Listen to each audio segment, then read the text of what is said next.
An interface is a contract with the class. Contracts are agreements for doing something or not doing something. So the contract between an interface and class is the interface specifies what a class must do, but not how the class must do it.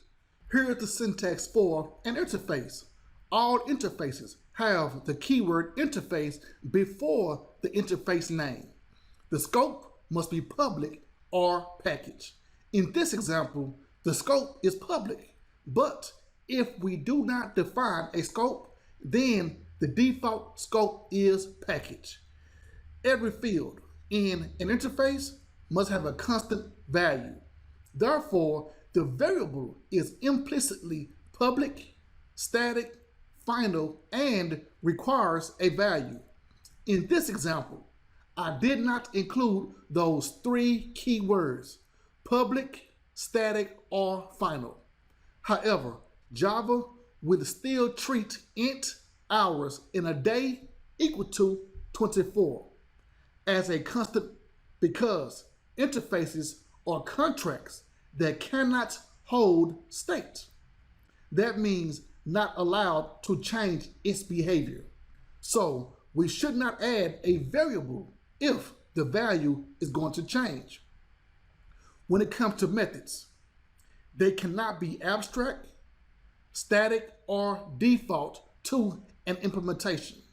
Notice the method void calculate hours does not include the abstract keyword, and it does not include a body.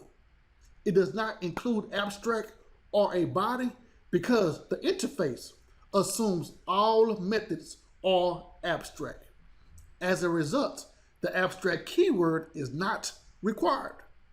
Since the interface has a contract with the class, there is a guarantee that each abstract method listed in an interface will be implemented by the class.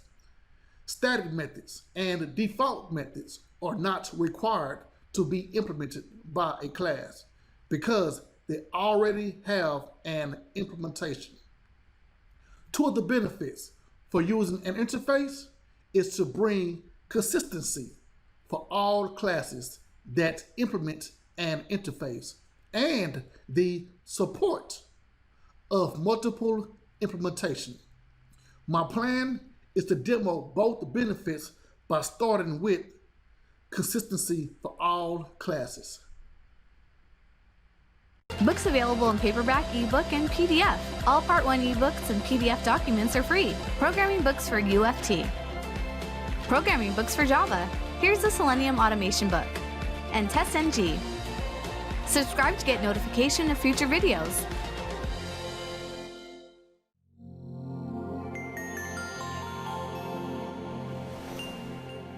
Don't forget to like, comment, and share.